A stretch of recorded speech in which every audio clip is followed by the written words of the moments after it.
Ibu Indrati dan Bapak Ibu semua ekspatriat tenaga kerja asing memang tidak boleh ngurusi masalah-masalah personal. Ya. Bunyinya kurang lebih begitu tuh. Ya. Tenaga kerja asing dilarang mengurusi masalah personal. Berada di jabatan yang mengurusi masalah personal. Itu yang enggak. Kemudian bagaimana pada saat praktek operasional sehari-hari? Ya. Sepanjang itu tidak jadi kata kuncinya itu gini prinsipnya. Sepanjang itu tidak diartikan sebagai mengurusi kepersonalian, maka masih aman baginya. Apabila dia menilai kinerja bawahannya. Kalau kinerja bawahan yang dia nilai adalah kinerja bawahannya dia sendiri, Ya. nanti masih nggak masalah. Tapi kalau kinerja yang dia nilai adalah kinerjanya orang satu pabrik, Nah, itu calon masalah. Ya, nih ada orang asing, si Denny. Ini orang asing si Denny ini dari negara Konoha. ya, Denny Patrick.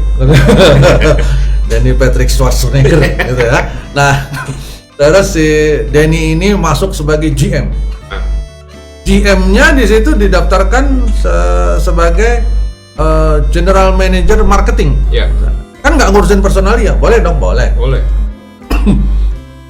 Saya punya staff 5 orang di marketing. Pabrik itu punya karyawan 500 orang. Ya. Kemudian pada saat performance appraisal, kalau saya menilai hanya 5 orang yang bawahan saya di departemen marketing, itu masih aman. Kenapa? Karena statusnya saya menilai karyawan saya sendiri yang bertanggung jawab ke saya dalam konteks struktur organisasi. Ya. Ya. Tetapi kalau yang saya lakukan adalah menilai 5 orang plus 500 orang itu saya ikut mereview, memberi masukan. Ya. Disitulah calon masalah besar. Ya. Kita ini Bapak Ibu sebenarnya sangat paham, sangat tahu kok. Tapi pura-pura nggak tahu. Nah, kita sangat tahu kok mana yang disebut mengurusi masalah kepersonalian sama yang ngurusin anak sendiri. Ya kan? Kalau itu ngurusin anaknya sendiri kita tahu. Tapi kalau dia cuma ngurusin performance appraisal kok. Ya. Tapi performance appraisal satu pabrik dia urusin.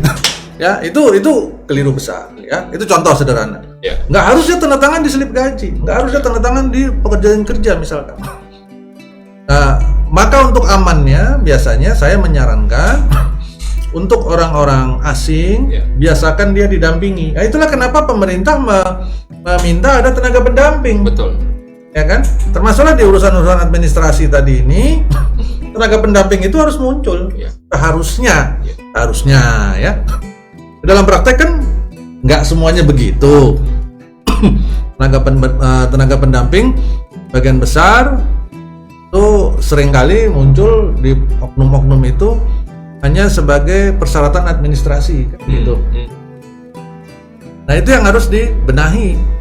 Ya, misalkan kalau warning letter, kalau perjanjian kerja, peraturan perusahaan udah jelas. Seharusnya dia didampingi. Atau kalau PKWT mereka nggak boleh, harusnya nggak usah. Ngapain mereka bertindak untuk dan atas nama perusahaan? Ini urusan kepersonalian. Perjanjian kerja itu yang tanda tangan siapa sih? Betul. HR loh Bapak Ibu. Iya. Bukan atasan loh. Salah loh. Kalau perjanjian kerja yang tanda tangan atasan tuh salah. Kalau perjanjian kerja yang tanda tangan adalah atasan, maka setiap departemen niscaya akan memiliki perjanjian kerja versi masing-masing. Ya. Jadi departemen HR ditutup saja. Tidak punya fungsi. Nggak ada fungsinya. Perjanjian kerja itu yang tanda tangan adalah HR. Biasanya pimpinan di HR tersebut. Ya. Dia sudah memiliki surat kuasa dari direksi. Ya. Itu. Dan pimpinan merekomendasi saja ya. Kenapa? Pimpinan unit biasanya merekomendasi saja. Pimpinan itu merekomendasikan, misalkan dari hasil interview dari 500 orang sampai tekan jadi 5 orang, dia milih 1. Betul. Nah, itu saya pilih yang nomor 1 misalkan. Sudah. Dia merekomendasikan. Nah, dalam dokumen-dokumen rekomendasi tadi hasil interview silakan karena dia bagiannya kan fungsi dia di situ adalah interviewer. Nggak apa-apa ya. Tapi ya tadi sama. Kalau dia menginterview misalkan tadi si Denny GM marketing, orang asing Denny ini kemudian menginterview calon karyawan marketing, masih benar tanda tangan di dokumen-dokumennya. Tapi Denny GM marketing, Denny adalah orang asing GM marketing, menginterview tanda tangan di dokumen interviewnya karyawan departemen finance. Itu benar apa enggak? Itu calon masalah juga ya. Karena itu menunjukkan bahwa di Denny sebagai orang asing sudah mulai menyalahgunakan izin yang diberikan oleh pemerintah. Denny diizinkan bekerja di Indonesia dengan izin yang dikeluarkan oleh pemerintah Indonesia untuk bekerja sebagai GM marketing, bukan GM finance. Apalagi GM produksi misalkan. Itu kurang lebih ya. Nah, sehingga kalau kayak warning letter, konteksnya ini masih masalah operasional, silahkan. Kalau perjanjian kerja, tentu saya nggak pernah menyarankan asing. Peraturan perusahaan, kalau saya menyarankan orang Indonesia. Kalaupun orang asingnya, misalkan presidennya adalah orang asing, Pak, presidennya orang Jepang misalkan, maka dampingi. Presidennya pengen tanda tangan, nggak apa-apa, tapi dampingi. Tanda tangannya 2, pimpinan perusahaan, itu presiden, terus siapa? Pemimpin HR paling tinggi apa? HR director misalkan. Tanda tangan di situ. Ya. Kemudian SOP, report salary. Report salary-nya HR. Nah, ini yang menarik buat saya. Ngapain orang asing tanda tangan di report salary-nya HR? Report salary-nya HR itu kan dibuat oleh HR.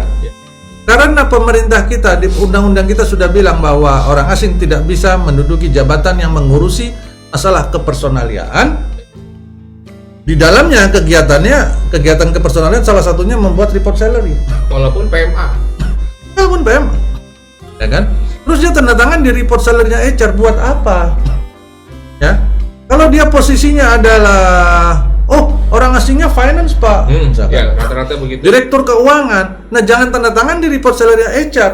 Tanda tangan di report keuangan, financial report-nya yang dikeluarkan oleh finance. Betul. Bukan tanda tangan di report salary-nya HR.